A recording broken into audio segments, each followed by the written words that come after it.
నమస్తే CTV news కి స్వాగతం.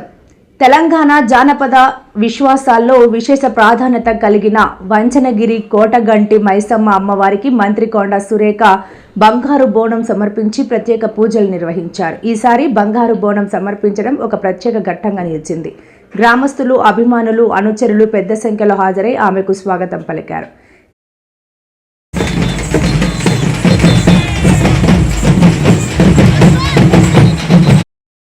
పలువురు ప్రజాప్రతినిధులు, పార్టీ కార్యకర్తలు, కుటుంబ సభ్యులు, వంచగిరి గ్రామ ప్రజలు భారీ ఎత్తున పాల్గొన్నారు.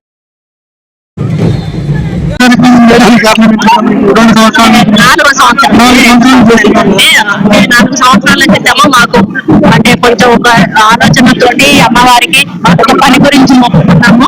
5 సంవత్సరాలు చేస్తున్నాము. 4వ సంవత్సరం అండి ఇది. ఇక్కడ వాళ్ళే కాకుండా హైదరాబాద్ నుండి కూడా పెద్ద ఎత్తున భక్తులు వస్తారు. కొడుకులు పుట్టని వాళ్ళు వీసాలు శాంతి పరిపాలన అందించేలాగా ఆశీర్వదించాలని కోరుకొని బోనాన్ని సమర్పించడానికి